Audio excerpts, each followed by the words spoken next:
Ahkam in minutes. Najis Things. In this video, we will get to know the most important najis things, or impurities according to the Islamic laws. Almost everything around us in this beautiful world is considered tahir, or you can say ritually pure. But in the Islamic laws, there are very few things that are considered najis or ritually impure. We have 8 common najis things around us: urine and feces, blood, dead body, semen, dog, pig, and alcoholic liquors.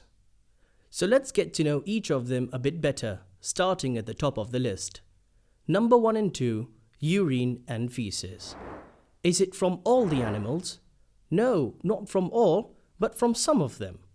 For example, the urine and feces of sheep, cows, and fishes is not najis, but from cats and dogs it is najis. So what is the difference between these types of animals? To be able to distinguish between them, it's important to know a bit more about 2 concepts: halal meat and gushing blood.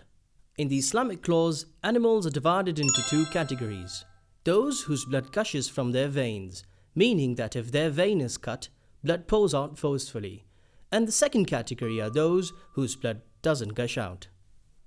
Now, the second concept, halal meat.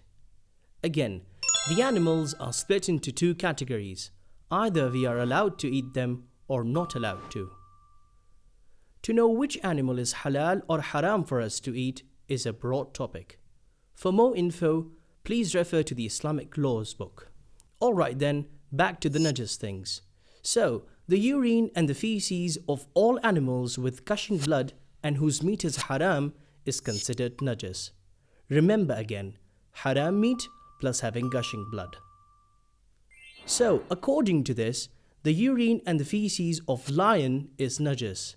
The same for monkeys, rats, cats, rhinos, and etc. But it's not najis for sheep, cows, camels, goats, and even for a buffalo, since its meat is halal for us to eat. Now, a question: is the dropping of an eagle najis or not? You have 3 seconds to answer. Yes, no, maybe yes, maybe no, none of the above. Well, the right answer is that according to some of our scholars, it's not najis, even though the eagle's blood gushes out and its meat is haram for us to eat. You know, some scholars exclude all birds from this categorization. The third item is blood.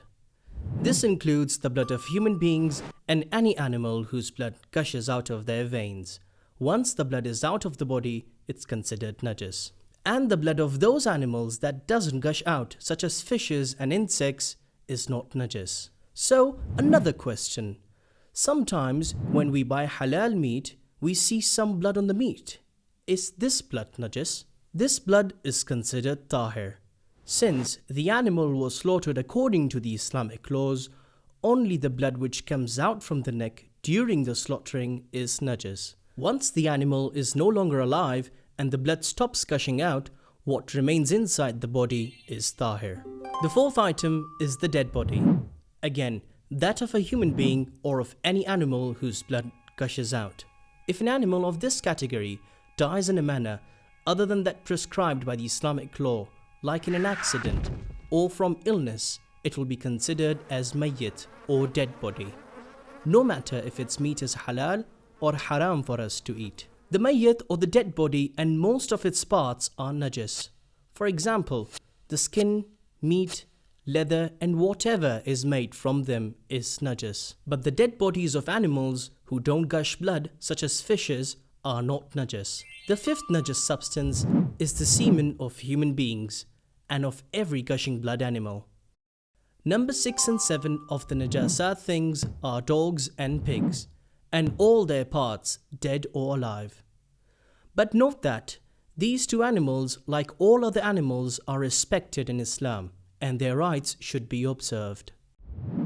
Number 8 of najasat is the alcoholic liquor, made from grapes which intoxicates. Some scholars consider all types of intoxicants najis, whether it's from grape or not.